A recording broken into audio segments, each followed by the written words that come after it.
बोलो जयकारा बोल मेरे श्री गुरु महाराज की जय। श्री परमहंस अवतार जी मम सतगुरु ममुनाथ श्री युगल चरणार में सदा झुकाऊं माथ।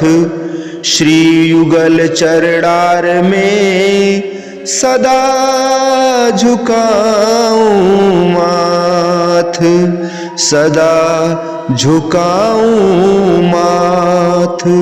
बोलो जयकारा बोल मेरे श्री गुरु महाराज की जय।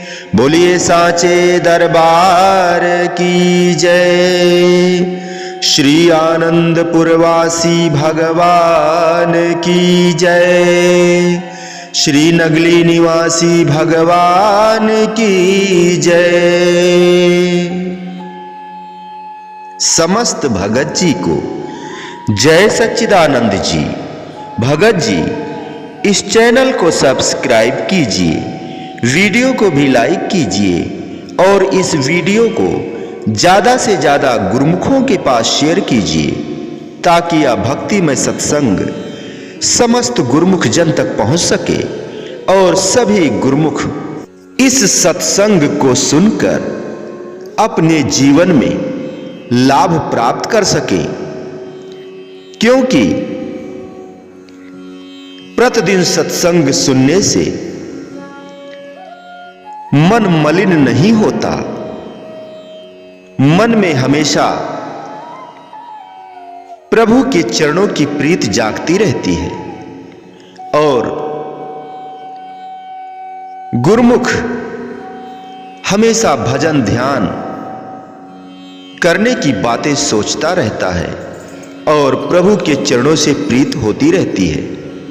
यदि सत्संग प्रतिदिन ना सुना जाए तो धीरे धीरे मन मलिन होने लगता है और फिर गुरुमुख का मन भजन ध्यान में नहीं लगता। और जब प्रतिदिन सत्संग सुनते हैं तो प्रभु के चरणों से प्रीत बढ़ती जाती है और हमेशा मन में यही ललक होती है कि हम सद्गुरु दीन दयाल का दर्शन करें, उनका पावन चरण जो है उसका दर्शन हो। और इसीलिए गुरुमुख जब सत्संग सुनता है तो भजन ध्यान हमेशा करता है और सतगुरु के वचनों पर चलकर वह अपने परम पद को प्राप्त करता है। हमारे हुजूर सद्गुरु दाता दीन दयाल ने सभी गुरुमुखों को यह आदेश किया है कि प्रतिदिन 2 घंटे भजन करना है। इसीलिए 2 घंटे भजन करने के लिए सत्संग सुनना आवश्यक हो जाता है। सत्संग सुनना आवश्यक हो जाता है क्योंकि जब आप सत्संग सुनेंगे तो आपका मन भजन ध्यान में लगेगा। इसीलिए सभी गुरुमुखों से निवेदन है, कृपया इस सत्संग को सभी गुरुमुखों के पास शेयर करें। आप भी परमार्थ के कार्य में एक छोटा सा सहयोग प्रदान करें। इस वीडियो को शेयर करके आप पूर्ण के भागी बने। जय सच्चिदानंद भगत जी। गरुड़ जी के 7 प्रश्न और उनका उत्तर। जब इस सत्संग को आप सुनेंगे तो आपको भक्ति ज्ञान वैराग्य इन सब के बारे में आपको ज्ञान हो जाएगा। जब तक गुरुमुख के अंदर भक्ति नहीं होती, ज्ञान नहीं होता, वैराग्य नहीं होता, तब तक वह अपने परम लक्ष्य तक नहीं पहुंच सकता। इसीलिए इस सत्संग को संपूर्ण अवश्य सुने, क्योंकि कुछ गुरुमुख ऐसे हैं जो थोड़ा सा सुन करके और उसे हटा देते हैं। या स्किप करके देखते हैं। नहीं, जब भी आपको सत्संग सुनना हो, समय निकालकर संपूर्ण सत्संग ध्यान से सुने, मनन करें और उसे ही आचरण में ढालें। तभी आप सद्गुरु के बताए हुए मार्ग पर चल सकते हैं। अन्यथा आपका मन सांसारिक मोह माया जंजाल में फंसकर काल और माया में उसके चक्कर में पड़कर मन मलिन हो जाएगा और आपका मन भजन ध्यान से हट जाएगा। इसीलिए सभी गुरुमुखों से निवेदन है, सत्संग को समय निकालकर संपूर्ण सुने और परमार्थ का कार्य साथ साथ करते रहें। वीडियो को भी शेयर करते रहें ताकि जितने भी गुरुमुख सुनेंगे, अगर वह सत्संग सुनकर अपने मन को भक्ति में लगाएंगे तो आप भी पुण्य के भागी होंगे। गरुड़ जी कहते हैं कि आप मुझे कुछ प्रश्नों के उत्तर दीजिए। पुण्य सा प्रेम बोले ओ खगराऊ, जो कृपाल मोहि ऊपर भाऊ, नाथ मोहि निज सेवक जानी, सप्त प्रश्न मम कहु बखानी।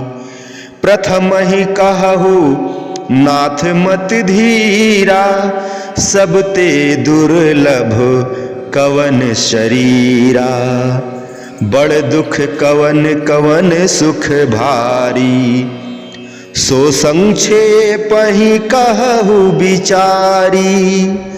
संत असंत मर्म तुम जानहु, तिन कर सहज सुभाव बखानहु।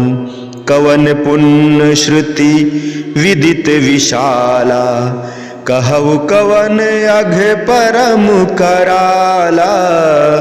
मानस रोग कहो सब गाई, तुम सर्वाग्र कृपा अधिकाई।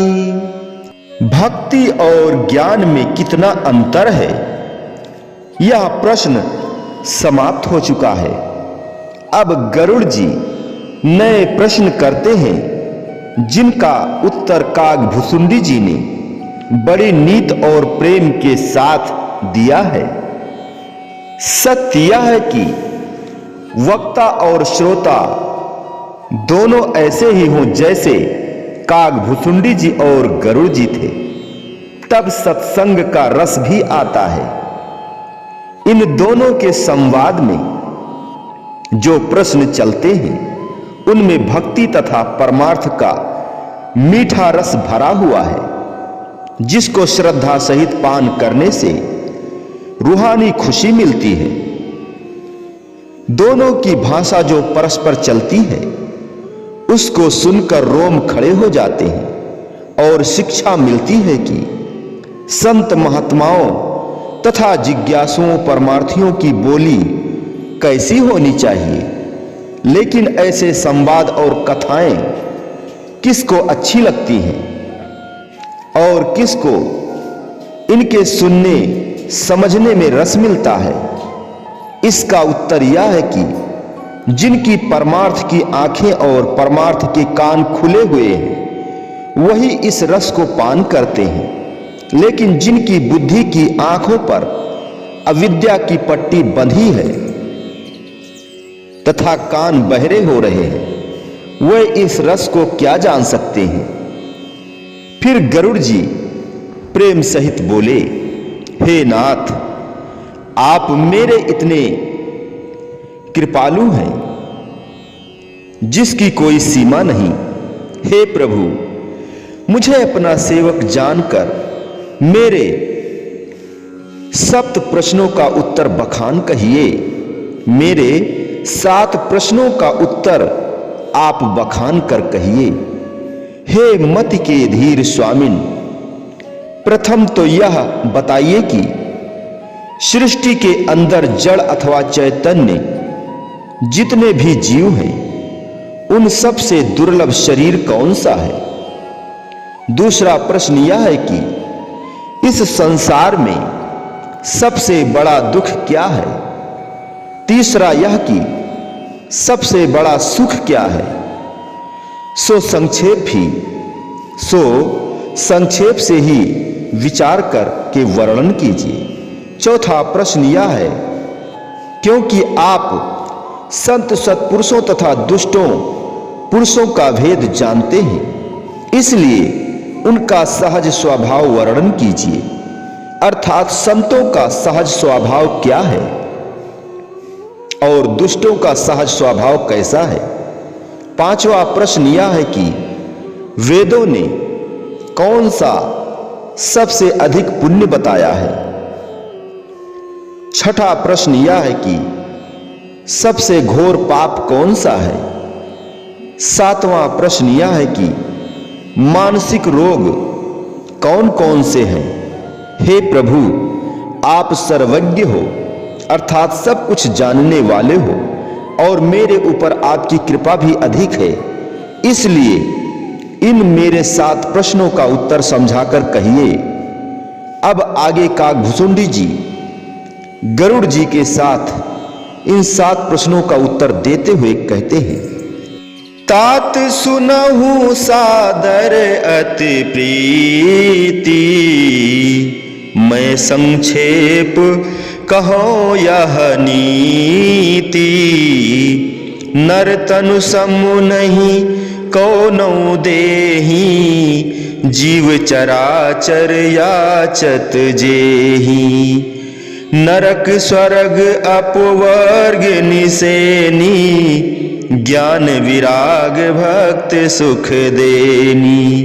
सो तनु धरि हरि भजहि न जे नर, होय विषय रत मंद मंद तर।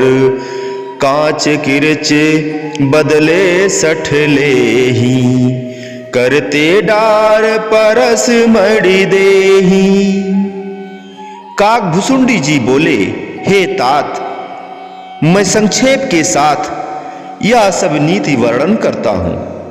आप परम प्रीति से आदर पूर्वक इसको सुनिए। मनुष्य देह के समान तो दूसरी कोई देह नहीं है। चर अथवा अचर अर्थात चलने फिरने वाले और न चलने वाले जड़ तथा चैतन्य, सृष्टि के अंदर जितने भी जीव हैं, सब इस देही की याचना करते हैं। यह मनुष्य देही नरक स्वर्ग और अपवर्ग अर्थात मुक्ति की सीढ़ी है। बहुर यह देही कैसी है? ज्ञान वैराग्य तथा सब सुखों की दायक भक्ति के देने वाली है। तात्पर्य यह कि इस देही में सब कुछ हो सकता है। सो ऐसे शरीर को धारण करके जो मनुष्य भगवान का भजन नहीं करते और विषयों के साथ प्रीति लगाते हैं, वह मंद से भी मंद हैं। उनकी यह दशा है कि वह मूर्ख पारस मणि को हाथ से खोकर उसके बदले कांच ग्रहण करते हैं। मनुष्य देही की विशेषता के विषय में सत्पुरुषों की वाणियों तथा धर्म ग्रंथों में बहुत कुछ वर्णन हुआ है, परंतु फिर भी यहां पर कुछ और खोल देना परम आवश्यक है। मनुष्य देही क्यों उत्तम है? पहली बात तो यह कि इसके अंदर जो कुछ हो सकता है वह किसी दूसरी योनि में नहीं हो सकता। इस देही में सबसे विशेष गुण यह है कि इसके अंदर जीव अपना परलोक बना सकता है, जो कि अन्य योनियों के अंदर यह कार्य नहीं हो सकता। यहां पर अपने परम गुरुदेव श्री दूसरी पातशाही जी महाराज जी के कुछ वचन सामने आए हैं। वचन ये थे कि मनुष्य के सिवाय दूसरे जितने भी जानवर हैं या जानदार हैं, उनको केवल अपने पेट पालन की ही समझ है तथा उनकी बुद्धि शरीर के निर्वाह तक ही सोच सकती है। वे जब एक बार पेट भरकर खा लेते हैं, फिर उनको कल की चिंता नहीं होती, क्योंकि वे कल के लिए सोच ही नहीं सकते। लेकिन मनुष्य तो ऐसा नहीं है। इसकी बुद्धि तो दूर तक जा सकती है। यह इस शरीर के पालन पोषण के साथ साथ अपने परलोक की भी सोच सकता है। इस दृष्टिकोण से मनुष्य का यह परम धर्म हो जाता है कि वह लोक और परलोक दोनों को संवारे।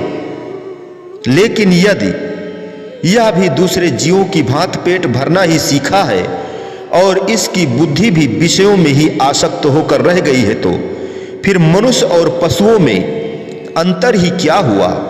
इसका परिणाम यह होगा कि दूसरे जन्म में यह भी पशु योनि के साथ जा मिलेगा। कुदरत इससे मनुष्य का शरीर वापस ले लेगी। कुदरत इससे मनुष्य का शरीर वापस ले लेगी और इसे इसके कर्मों के अनुसार नीच योनियों में ढकेल देगी और इसे इसके कर्मों के अनुसार नीच योनियों में धकेल देगी। जैसे कर्म वैसा शरीर, जैसा ख्याल वैसा हाल। यह कुदरत का अटल नियम है। कुदरत की अदालत में किसी के साथ अन्याय नहीं होता। जो कुछ करता है यह जीव अपने साथ आप करता है। कुदरत का काम सिर्फ उसके कर्मों का फल उसे देना होता है, वरन कर्ता जीव सब कुछ आप है। और फिर जो कुछ भी जीव करता है, अर्थात जो बीज भी बीजता है, वह मनुष्य चोले के अंदर ही बीजता है। दूसरी योनियों में बीज नहीं बोया जा सकता, क्योंकि उन योनियों में बुद्धि नहीं है। निसंदेह उन योनियों में भी जीव कर्म करते हैं, परंतु समझ बूझ और हानि लाभ की बुद्धि न होने के कारण उनके कर्म बीज नहीं बनते। वे भुने दाने हैं जो कभी उग नहीं सकते। किंतु मनुष्य के कर्म तो ऐसे नहीं हैं, वे तो बीज हैं और कच्चे दाने हैं जो बोने पर उगते हैं और फल देते हैं। मनुष्य में दो गुण हैं, यह कर्ता भी है और भोक्ता भी है। लेकिन दूसरे जीव केवल भोगते हैं, कर्ता नहीं है। यह इनमें अंतर है। इसीलिए संतों ने कहा है कि मनुष्य देही को पाकर जो जीव विषय आसक्त हो जाते हैं, वह पारसमणि के बदले कांच खरीद कर रख लेते हैं। तात्पर्य यह है कि वह मनुष्य देही से गिरकर नीच योनियों के मार्ग पर चल पड़ते हैं। यह अत्यंत घाटे का सौदा है, जिसे देखकर संत इसे चिताते हैं। लख 84 जोनि सबाई, मानस को प्रभ दी बडियाई। ईसु पौड़ी ते जो नर चूके सो आई जाए दुख पाईदा। एक बार अगर यह बहुमूल्य मनुष्य का शरीर हाथ से निकल गया तो फिर दोबारा हाथ आना इसका कठिन है। कबीर मानुष जन्म दुलंभ है, होए ना बारे बार। जीवन फल फाके भुई गिरे, बहुर न लागहि डार। बहुर न लागहि डार। यहां तक गरुड़ जी के पहले प्रश्न का उत्तर दिया गया। अब कहते हैं, नहीं दरिद्र सम दुख जग माही। संत मिलन सम सुख कछु नाही। पर उपकार वचन मन काया, संत सहज स्वभाव खगराया। संत सहे दुख पर हित लागी, पर दुख हेतु असंत अभागी। भुरोज तरु सम संत कृपाला, परहित सहनित विपत विशाला, सनयो खल पर बंधन करई, खाल कढ़ाई विपत सह मरई, खल बिन स्वार्थ पर अपकारी, अहि मूषक यु सुन उर्गारी, पर संपदा विनाशी न साही, जिम कृषि हति हिम उपल बिलाही, दुष्ट उदय जग आरति हेतु, यथा प्रसिद्ध अधम ग्रह केतु, संत उदय संतन सुखकारी, संत उदय संतत सुखकारी, विश्व सुखद जिम इंदु तमारी। हे गरुड़ जी, संसार में दरिद्रता के समान दूसरा कोई दुख नहीं है और संतों के मिलने के समान दूसरा कोई सुख भी नहीं है। यहां पर प्रश्न उठता है कि दरिद्रता कहते हैं कंगालपन को और कंगाल कहते हैं धनहीन को। क्या यह धन की हीनता माया का धन है या भक्ति का धन? उत्तर साफ है कि यह भक्ति का धन है, जिसके बिना मनुष्य कंगाल और दुखी है। क्योंकि जब यह कहा गया है कि संतों के मिलाप के समान दूसरा कोई सुख नहीं है, तो फिर यह बात सिद्ध हो जाती है कि भक्ति से हीन होने के बराबर दूसरा कोई दुख भी नहीं है। किंतु जब संत मिलते हैं तो इसको भक्ति का धन देकर सुखी कर देते हैं, क्योंकि संतों के पास तो भक्ति का धन बहुत होता है, अर्थात भक्ति का धन ही होता है। यहां तक तीनों प्रश्नों का उत्तर आ गया। फिर कहते हैं, हे गरुड़ जी, मन, वचन और कर्म से उपकार करना संतों का सहज स्वभाव है। यहां तक कि संत दूसरे के हित के निमित्त अपने ऊपर दुख भी सहते हैं। जैसे भोजपत्र का वृक्ष दूसरों को सुख देने के निमित्त अपनी खाल खिंचवाता है। भोजपत्र के वृक्ष की खाल उतारकर ऋषि, मुनि और तपस्वी लोग अपने शरीर को ढांपते हैं, परंतु अभागे खोटे पुरुष दूसरों को बांधने के लिए अपनी खाल खिंचवाते हैं। परंतु अभागे खोटे पुरुष दूसरों को बांधने के लिए अपनी खाल खिंचवाते हैं। जैसे सन की खाल, जिसकी रस्सियां बनाकर दूसरों को बांधा जाता है। तात्पर्य यह कि संत दूसरों की भलाई के लिए दुख सहन करते हैं तथा खोटे पुरुष दूसरों की बुराई के निमित्त दुख सहते हैं। हे गरुड़ जी, दुष्ट पुरुष बिना प्रयोजन ही दूसरों की बुराई करते हैं। जैसे सांप काट लेता है, उसको कुछ लाभ नहीं होता, पर दूसरे के प्राण चले जाते हैं। चूहा बहुमूल्य वस्त्रों को काट डालता है, दूसरों की हानि हो जाती है, परंतु उसको कुछ लाभ नहीं होता। फिर कहते हैं, जैसे बर्फ के ओले खेती का नाश करके आप नष्ट हो जाते हैं, ऐसे ही दुष्ट जन पराई संपदा का नाश करके आप भी नष्ट हो जाते हैं। हे गरुड़ जी, जैसे ग्रहों में अधम केतु तारा जब उदय होता है तो दुर्भिक्ष आदि पड़ते हैं, जिनके कारण लोग दुखी हो जाते हैं, ऐसे ही दुष्टों का उदय होना भी जगत को दुख देने के निमित्त होता है। भाव यह कि संसार में संतों का प्रकट होना दूसरों के सुखों के निमित्त और दुष्टों का उदय होना दूसरों के दुख के निमित्त होता है। यहां पर गरुड़ जी के 4 प्रश्नों का उत्तर आ गया। अब आगे कहते हैं, परम धर्म श्रुति विदित अहिंसा, पर निंदा सम अघ नगरिंसा। 5वां प्रश्न है, सबसे बड़ा पुण्य क्या है? 6ठा प्रश्न है, सबसे बड़ा पाप क्या है?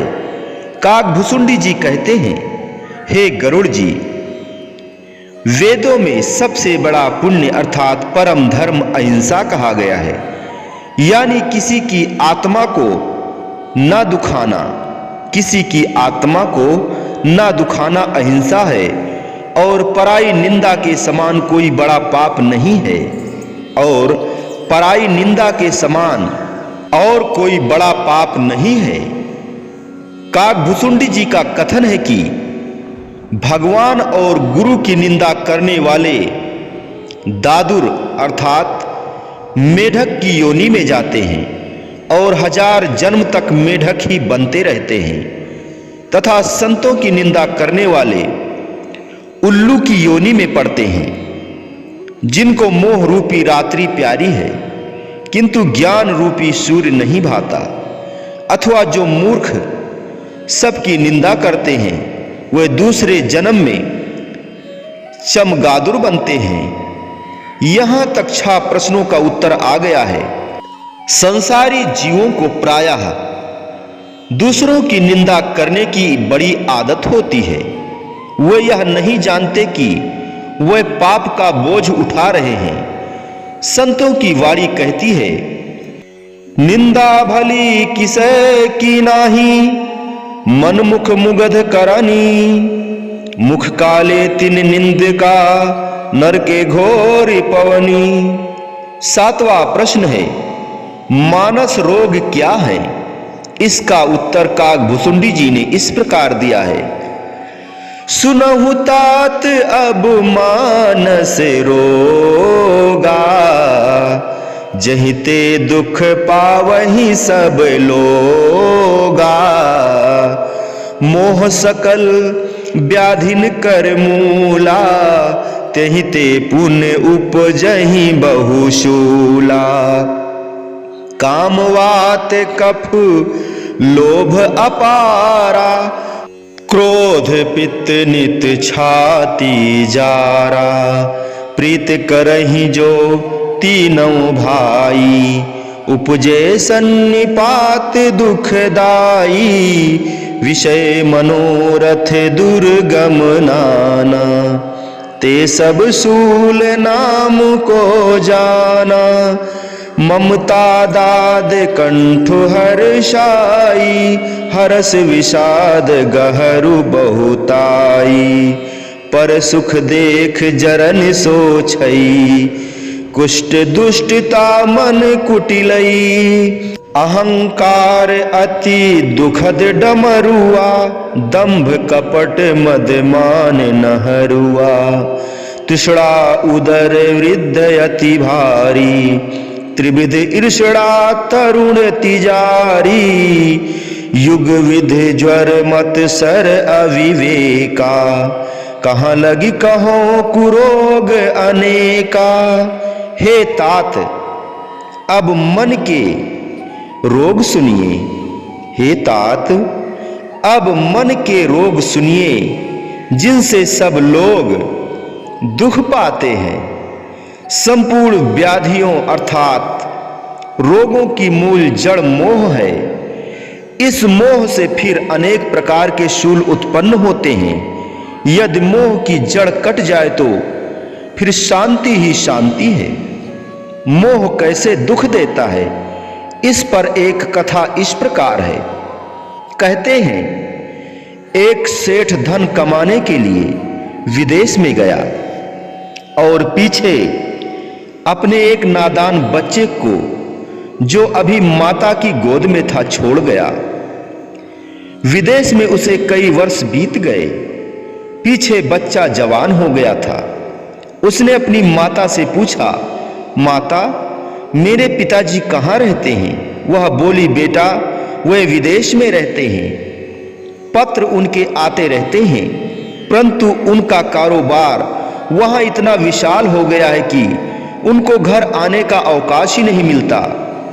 अब तुम जवान हो गए हो, अच्छा होगा कि तुम पिताजी को मिलने के लिए स्वयं चले जाओ। पता निशान मैं लिख देती हूं। अपनी माता की बात सुनकर लड़का तैयार हो गया। उसकी माता ने उसके पिता के नाम एक पत्र लिख दिया कि यह आपका बेटा अमुक नाम है, जिसको आप विदेश जाते समय मेरी गोद में छोड़ गए थे, अब जवान हो गया है और आपको मिलने के लिए आ रहा है। लड़का घर से निकलकर चल पड़ता है। उधर देवयोग से उसका पिता भी अपने परिवार को मिलने के लिए विदेश से घर की ओर लौटता है। मालिक की मौज। दोनों बाप बेटा मार्ग में एक नगर की धर्मशाला रैन गुजारने के लिए इकट्ठे हो जाते हैं, परंतु बेटा बाप को नहीं जानता और बाप बेटे को नहीं पहचानता। जिस कमरे में दोनों बाप बेटा ठहरे थे, उस कमरे में दूसरे भी यात्री ठहरे हुए थे। अचानक ही रात के 12 बजे लड़के के पेट में दर्द उठा और वह दर्द इतना बढ़ गया कि लड़का जोर जोर से रोने और चिल्लाने लगा। उसके रोने की आवाज को सुनकर सेठ की आंख खुल गई, क्योंकि उसके आराम में विघ्न पड़ गया। उसने धर्मशाला के चौकीदार द्वारा उस लड़के को पकड़कर धर्मशाला के बाहर निकलवा दिया और आप सो गया। सर्दी का मौसम था। बूंदाबांदी के साथ ठंडक बहुत पड़ रही थी। लड़का तो बीमार था, दूसरे जाड़े की शक्ति सहन ना करता हुआ वहीं मर गया। प्रातः हुई धर्मशाला का द्वार खुला। लोग बाहर निकले, देखा तो एक यात्री सर्दी लगने के कारण मरा पड़ा है। सब लोग इकट्ठे हो गए। वह सेठ भी बाहर आया। इतने में पुलिस भी पहुंच चुकी थी। पुलिस ने आते ही उसको देखा तो उसकी जेब में से एक चिट्ठी निकली जो उसकी माता ने उसके पिता के नाम लिख दी थी। लोगों ने उस चिट्ठी को पढ़ा। किसी की समझ में नहीं आ रहा था कि यह मरा हुआ कौन है, लेकिन जब उस सेठ ने चिट्ठी को पढ़ा तो मुंह पीला हो गया। जब उसे यह विश्वास हो गया कि यह मेरा ही इकलौता बेटा है, तो गश खाकर धरती पर ऐसा गिरा कि सिर फट गया और प्राण निकल गए। यानी दोनों बाप बेटा समाप्त हो गए। यह क्या है? यह सब मोह का करिश्मा है। जब तक मोह नहीं था तो कुछ भी नहीं था, लेकिन जब मोह ममता आ गए तो अपने प्राण और धन सब कुछ खो बैठा। मोह महा दुख रूप है, या को मार निवार। प्रीति जगत की छोड़ दे, तब पावे कछुसार। काकभुसुंडी जी ने सच कहा है कि सब दुखों का मूल कारण मोह है। इस मोह से ही सब सूल यानी कांटे उत्पन्न होते हैं, जो सदा मनुष्य के हृदय में चुभते रहते हैं। यह मोह ऐसा है जो ऊपर से तो बहुत मीठा लगता है, परंतु इसका अत्यंत कड़वा और दुखदाई है। परंतु इसका परिणाम अत्यंत कड़वा और दुखदाई है। इसलिए संतों ने संसार अथवा संसार के पदार्थों के मोह को दुखदाई कहा है। कहते हैं संसार में 3 माताएं हुई हैं, जिन्होंने अपनी संतान को भक्ति की शिक्षा देकर परलोक सुधारने के निमित्त भगवान का भजन करने के लिए वन में भेजा था। पहली ध्रुव भक्त की माता, जिसने अपने 5 वर्ष के नादान बेटे को भजन के निमित्त जंगल में भेजते समय यह शिक्षा दी कि बेटा, यह संसार कुछ नहीं है। मनुष्य जन्म रोज रोज मिलने का नहीं है, इसलिए जाओ और भजन करके अपना परलोक संवारो। दूसरी माता हुई बाबा फरीद साहब की, जिसने अपने बेटे का मोह त्याग कर उसकी आत्मा के कल्याण हेतु भजन करने के लिए वन में भेज दिया। तीसरी माता हुई राजा गोपी चंद की। कहते हैं कि पिता के देहांत के बाद जब गोपी चंद राजा बना तो उसकी माता ने, जो बड़ी विचारवान थी, बेटे को यह शिक्षा दी कि बेटा, जिस तख्त पर आज तुम बैठकर राज कर रहे हो, इस तख्त पर एक दिन तेरे पिताजी बैठते थे, लेकिन मैंने अपनी आंखों से देखा कि वे अंत मिट्टी के साथ मिट्टी हो गए, कि वे अंत मिट्टी के साथ मिट्टी हो गए। ऐ बेटा, इस संसार का मोह धोखा है, जिसमें पड़कर मनुष्य का कीमती जीवन धोखे में व्यतीत हो जाता है और परलोक बिगड़ जाता है। इसलिए बेटा, मेरी शिक्षा यह है कि जब इस राजपाट को मरने के बाद भी छोड़ना है तो तुम जीते जी इसको छोड़ दो और भगवान का भजन करके जन्म संवारो। माता की शिक्षा को स्वीकार करके गोपीचंद भजन करने के लिए निकल पड़ा और गुरु से दीक्षा लेकर नाम सुमिरण में लग गया। कहा जाता है, जब गोपीचंद गुरु की आज्ञा से फकीरी हालत में भिक्षा मांगने के लिए एक बार अपनी माता के द्वार पर गए तो देखकर माता के दिल में बेटे का कुछ मोह जागा और आंख से एक आंसू भी गिरा। कहते हैं, मोह के एक आंसू के कारण भक्ति की पढ़ाई में उसके आधे नंबर कट गए। तब 3 माताओं की जगह 2.5 माताएं जगत में गिनी जाने लगी, यानी गोपीचंद की माता आधी समझी गई। अगर गौर से विचार करके देखा जाए तो आज के जमाने में भी ऐसी माताओं की कमी नहीं है, बल्कि पहले की अपेक्षा अधिक ही पाई जाती हैं, जिन्होंने अपनी संतान को बड़ी श्रद्धा पूर्वक और प्रसन्नता से भक्ति मार्ग में लगाया है। ऐसी निर्मोही भक्तिवान माताएं धन्यवाद के योग्य हैं। इससे स्पष्ट हुआ कि भक्ति और मोह का मेल नहीं है। जहां भक्ति है वहां मोह नहीं है, और जहां मोह है वहां भक्ति नहीं है। जैसे अंधेरा और उजियारा दोनों एक जगह नहीं ठहर सकते, इसी भांति भक्ति और संसार का मोह भी इकट्ठे नहीं रह सकते। यह संतों की वाणियों का सिद्धांत है। गुरु लागा तब जानिए, मिटे मोह तन ताप, हर्ष शोक व्यापे नहीं, तब गुरु आपे आप। गुरुवाणी में लिखा है, जल मोह घस मसु करि मत, कागद कर सारू, भाव कलम कर चित लेखारी, गुरु पुछ लिखु विचारू। हमारे श्री गुरु महाराज जी श्री दूसरी पातशाही जी के वचन है कि राजा तरक्की करे तो वह साधु बनता है, और साधु के विचार में त्रुटि आ जाए तो वह राजा बनता है।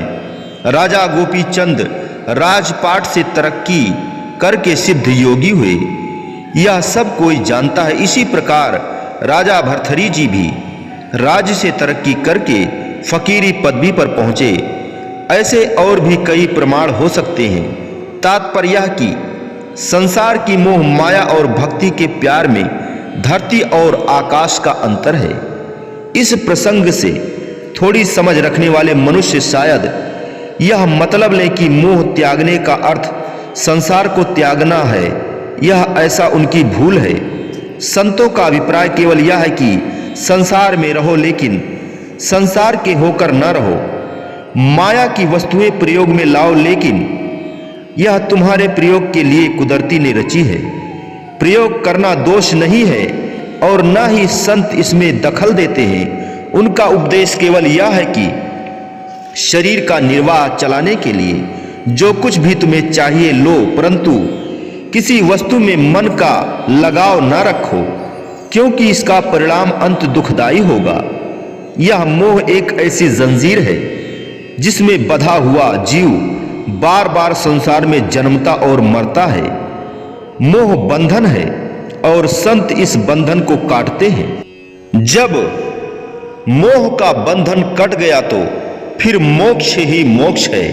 इसी कारण काकभुसुंडी जी का कथन है कि यह मोह ही संपूर्ण रोगों का मूल है। इसी से अनेक प्रकार के रोग उत्पन्न होते हैं। फिर कहते हैं, काम वायु का रोग है, लोभ कफ का रोग है और क्रोध पित्त का रोग है, जिससे मनुष्य की छाती सदा जलती रहती है। अगर ये तीनों भाई काम क्रोध लोभ अर्थात वायु पित्त कफ अर्थात वायु पित्त तथा कफ परस्पर प्रीत करें यानी आपस में मिल जाएं तो महान दुख देने वाला सन्नपात रोग उत्पन्न होता है। यह ऐसा कठोर रोग है जिससे प्राणी मर जाता है। फिर कहते हैं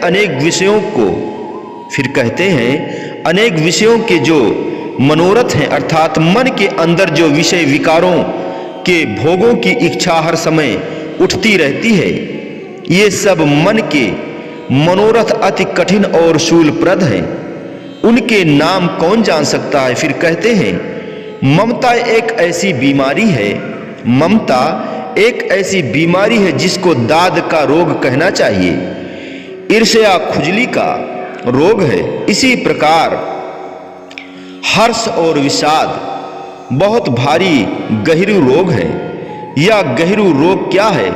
इसमें गला फूलता है और मांस लटक जाता है। इसमें गला फूलता है और मांस लटक आता है। इसके अतिरिक्त पराया सुख देखकर जलना या क्षय का रोग है। क्षय का रोग वह होता है जिससे शरीर क्षीण होता रहता है और मन की कुटिलता अथवा दुष्टता यह कुष्ठ का रोग है। फिर कहते हैं अहंकार अत्यंत दुख देने वाला डमरू रोग है जिससे पेट फूलकर डमरू सा हो जाता है। और दंभ कपट मद मान यह नहरुआ रोग है जिससे पैर में नस निकल आती है। फिर कहते हैं तृष्णा करना यह बड़ा भारी पेट बढ़ने का जालंधर रोग है।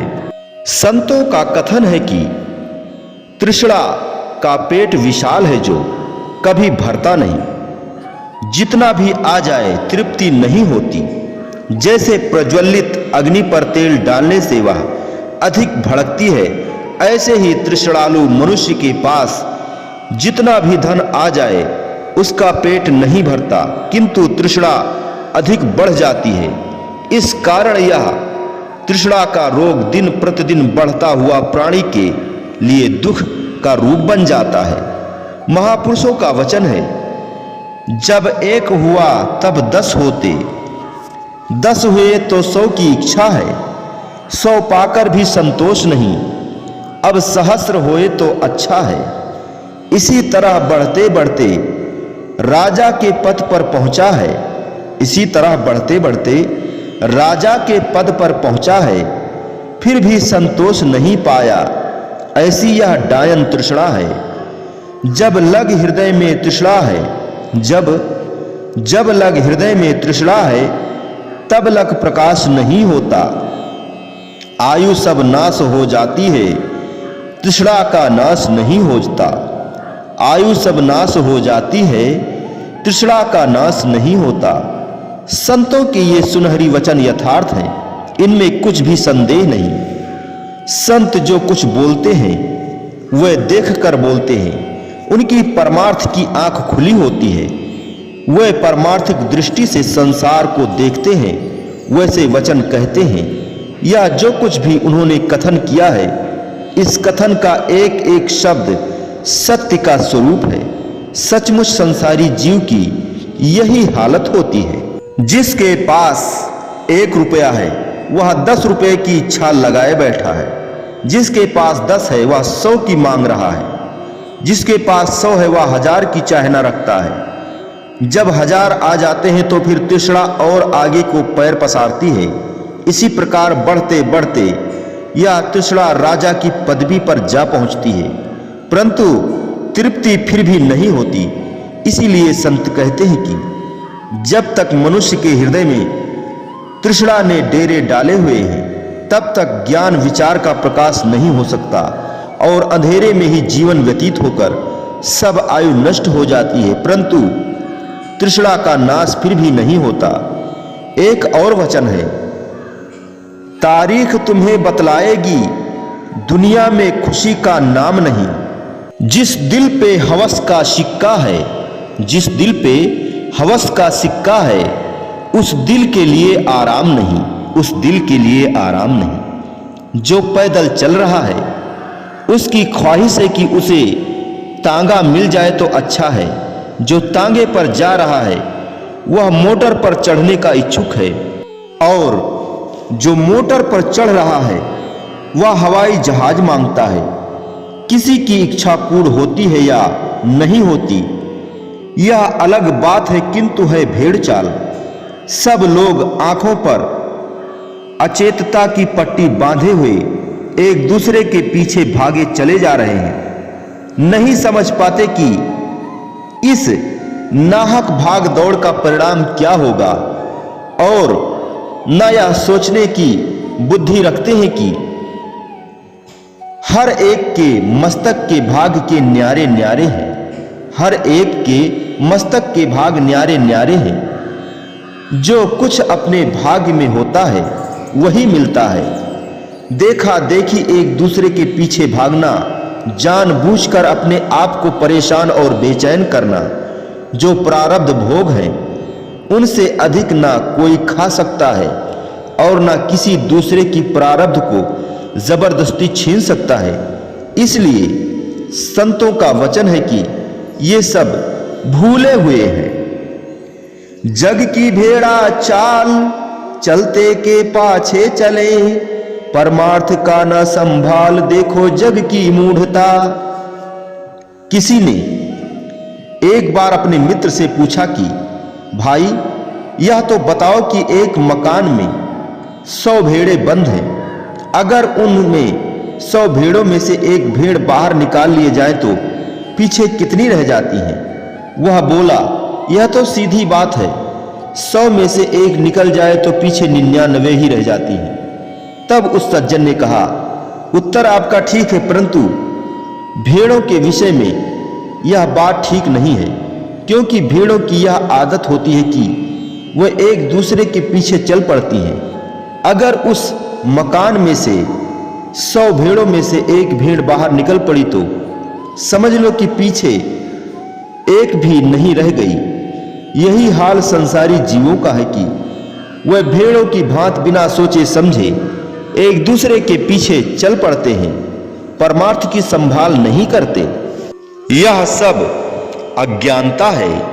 इसी अज्ञानता का दूसरा नाम माया की तृष्णा है, जो दिन रात जीवों को दुखी बनाए रखती है। जैसे प्यास से घबराया हुआ वन का मृग दूर से धूप से चमकते हुए रेत के टीले को जल की नदी समझकर अपनी प्यास बुझाने के लिए उनकी ओर भागता है और भाग भाग कर मर जाता है, मगर प्यास नहीं बुझती। कारण यह कि प्यास गर्म रेत से नहीं बुझ सकती, वह तो ठंडे पानी से बुझती है। ऐसे ही संसारी जीवों की भी हाल है कि वह चाहते तो सुख शांति है, परंतु बढ़ाते तृष्णा को है।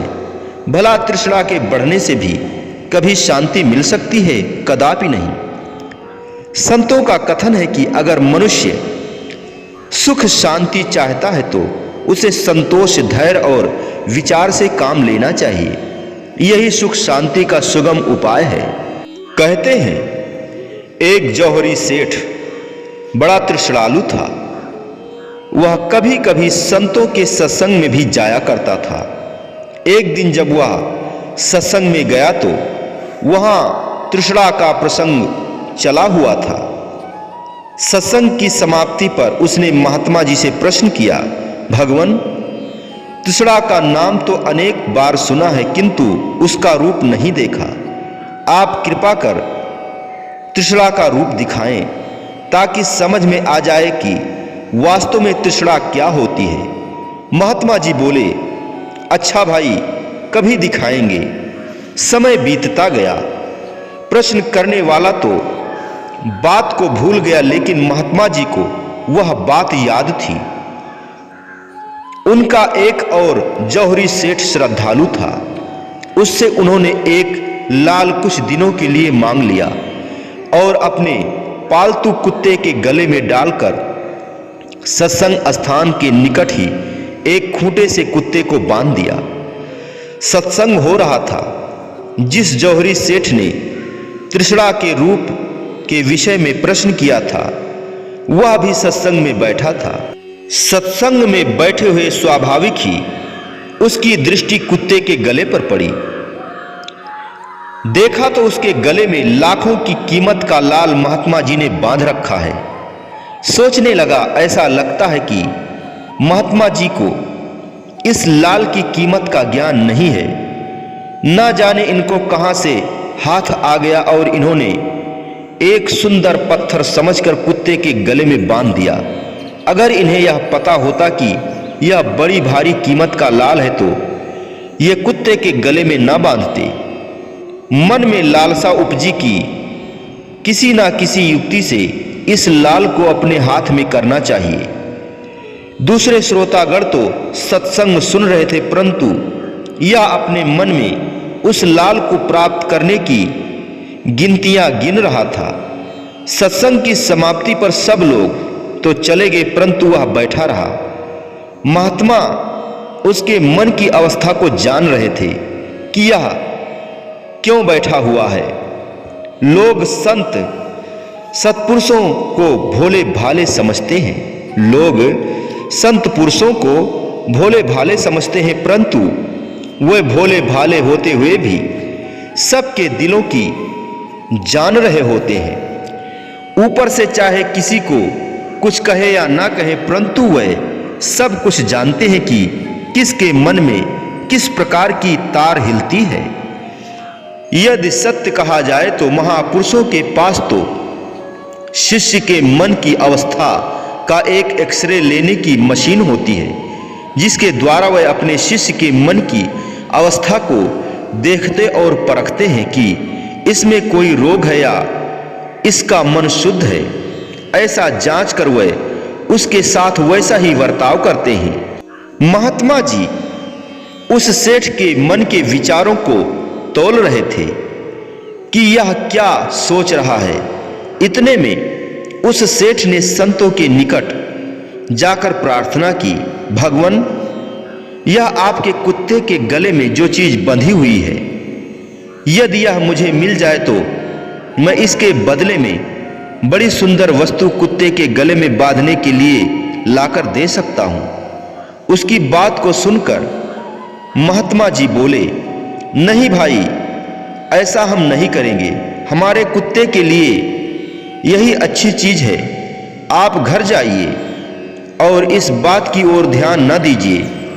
महात्मा जी का इस प्रकार का उत्तर सेठ पाकर निराश हुआ और उसी निराशा की हालत में घर तो चला गया, मगर घर में उसको चैन कहां, क्योंकि उसके मन में लाल की तृष्णा ने अपना मुंह खोल दिया था।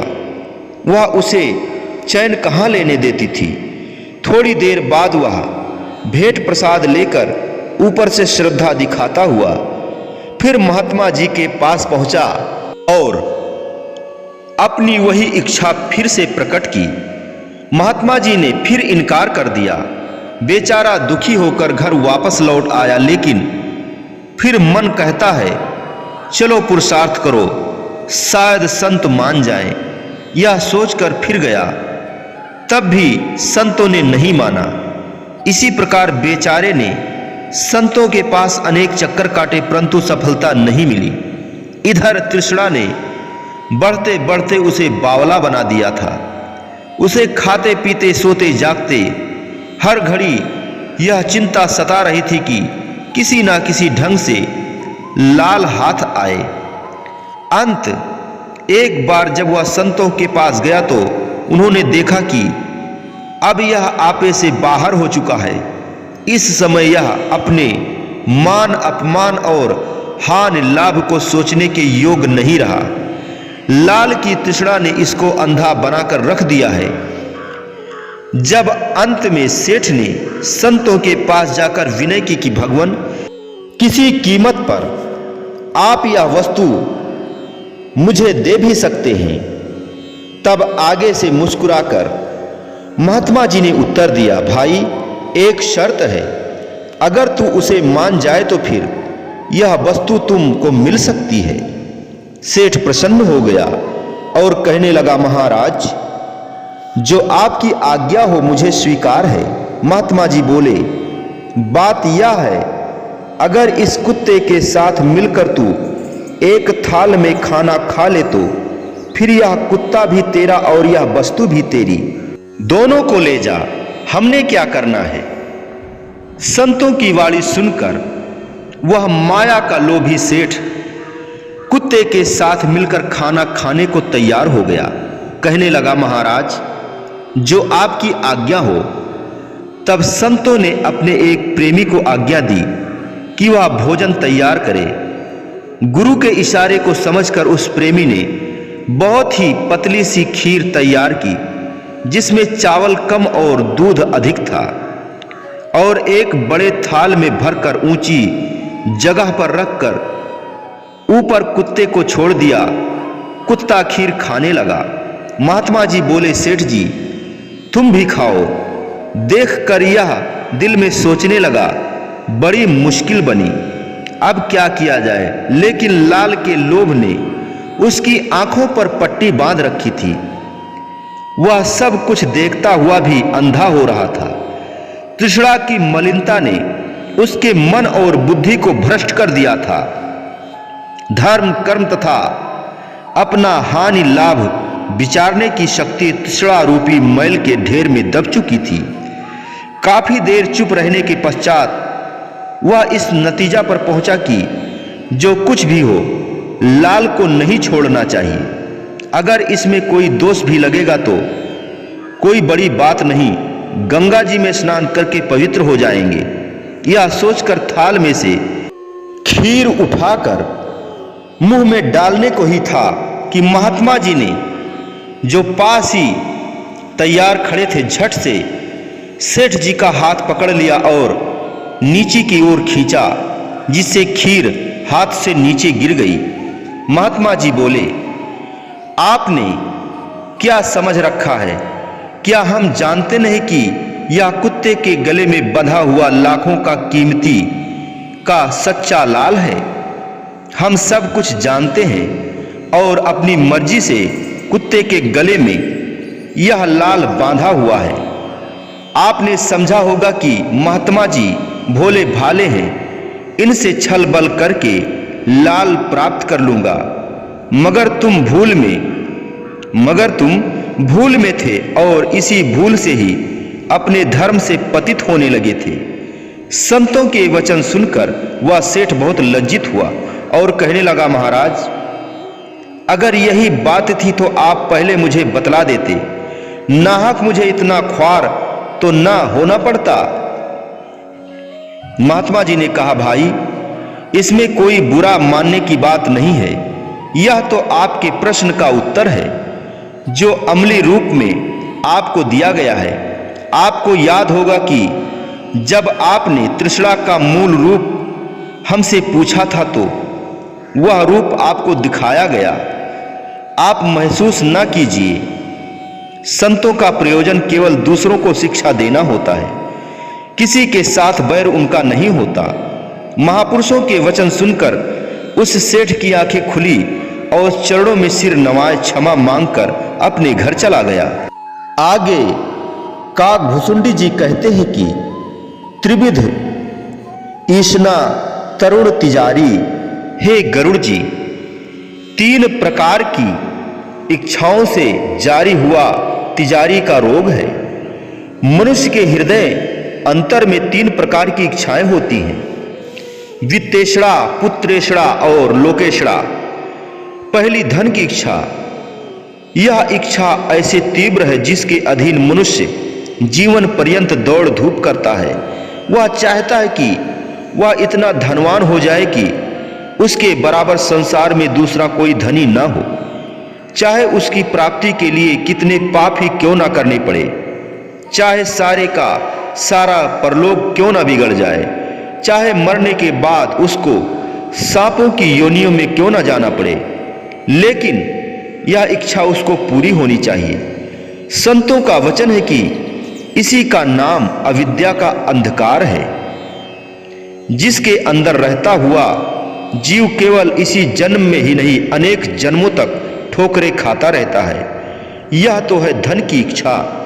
दूसरी इच्छा है संतान की। धन के साथ मनुष्य संतान भी चाहता है। यदि संतान न हो तो अपने दुर्भाग्य मानता है और समझता है संतान के बिना संसार में उसका नाम ही नहीं रहेगा। इस नामवरी के निमित्त वह हर यत्न से तथा परिश्रम से चाहे जो कुछ भी हो उसे करना पड़े करने लगता है, ताकि संसार में उसके बाद भी उसके नाम का दीपक जलता रहे। लेकिन यहाँ पर संतों के उपदेश की ओर ध्यान देना चाहिए कि वह क्या कहते हैं। उनका विचार है कि यह सब भूल और भ्रम की बातें हैं। संसार में नाम इन बातों से नहीं रहता। संतों का उपदेश यह है कि अय मनुष्य, अगर तुझे संसार में अपना नाम रखने की ही इच्छा है तो पहले अपने नाम को मिटाकर इसकी जगह भक्ति का नाम लिख, क्योंकि भक्ति करने से जो नाम मिलता है वह अमर नाम है। वह अमर नाम है, वह कभी नहीं मिट सकता। माया के नाम मिट जाते हैं, भक्तिवंत का नाम सदा अटल रहता है। ध्रुव, प्रहलाद, मीराबाई तथा शबरी, भीलनी आदि ऐसे अनेक भक्त हो गुजरे हैं जिनको संसार से गए हुए लाखों हजारों वर्ष बीत चुके, परंतु उनके नाम के झंडे अब तक कितनी शान के साथ झूल रहे हैं। जब भी हमारे दिलों में उनके नाम का स्मरण आता है तो श्रद्धा से हमारे सिर झुक जाते हैं। क्या वह महिमा धन और संतान के कारण है या इसका कारण भक्ति है? तीसरी इच्छा जो मनुष्य के अंदर रहती है वह है लोक मान की इच्छा, यानी संसार में उनकी मान व इज्जत हो। इस इज्जत व मान को पाने के निमित्त न जाने उसे क्या कुछ करना पड़ता है। यहाँ तक कि इज्जत को बचाने के लिए धन और संतान को भी उसके ऊपर कुर्बान करने को तैयार हो जाता है, चाहे सब कुछ क्यों ना चला जाए, किंतु लोक में उसकी इज्जत रह जाए। यह उसकी चाह है। संतों के अनुसार प्रथम तो इन तीनों इच्छाओं के पूर्ण होने ही आशा ही नहीं है, क्योंकि यदि एक इच्छा पूर्ण होती है तो दूसरी की कमी आ जाती है। अगर दूसरी पूरी होती है तो तीसरी में घाटा पड़ जाता है। इस भांति ये इच्छाएं पूरी न होकर मनुष्य को सदा दुखी बनाए रखती हैं। लेकिन मान लो ये तीनों इच्छाएं अगर पूरी हो भी जाए तो फिर क्या मनुष्य सुखी हो जाएगा या उसके मन को शांति मिल जाएगी? कदाचित नहीं। कारण यह है कि इन तीनों का संबंध हमारे शरीर तथा संसार के साथ है। रूह के साथ इनका दूर का वास्ता भी नहीं है, बल्कि रूह के लिए तो ये इच्छाएं परलोक में बंधन का कारण बन जाती हैं, क्योंकि मनुष्य का जब अंतकाल आता है तो यही इच्छाएं उस समय उसके सामने आ जाती हैं, जिसका परिणाम यह होता है कि परलोक में उसकी रूह को अनेक कष्ट सहने पड़ते हैं। यह कुदरत का कानून है कि अंत समय जैसे विचार होंगे वैसे ही गति होगी। इसलिए यह सब माया का खेल है, जिसके जाल में फंसा हुआ यह जीव सदा दुखी बना रहता है। संत फरमाते हैं, अय मनुष्य, अगर तुझे शांति को पाना है तो फिर भक्ति की ओर आकर भगवान का भजन कर, जिससे तेरा जीवन सफल हो। वास्तव में तू इस संसार में इसी पवित्र और महान कार्य के लिए ही आया है। दशम पातशाही श्री गुरु गोविंद सिंह जी महाराज के जमाना में उनके एक सिख भाई नंदलाल जी हुए। उन्होंने कहा, अय मेरे प्रभु, तेरी भक्ति की चाह ही इस शरीर के अंदर मुझे ले आई, वरन इस शरीर के अंदर आने की मेरी जरूरत ही क्या थी। उस समय की जिस समय तू मुझे याद ना आए मैं मर जाऊं, क्योंकि तेरी याद के बिना ऐसे जीने से भी क्या लाभ है। अब विचारना पड़ता है कि इस जीवन का वास्तविक उद्देश्य क्या है और मनुष्य जा कहां रहा है। अज्ञानी जीवों की ऐसी दुखदाई अवस्था को देखकर विचार आता है कि धन्य है वह संस्कारी रूहें जो सत्पुरुषों के सत्संग में रहकर अपना जन्म सुधार रही हैं। कबीर कलह और कल्पना सत्संगत से जाए, दुखवा से भागा फिरे सुख में रहे समाए। मनुष्य भूल गया है और भूलकर दुखी हो रहा है।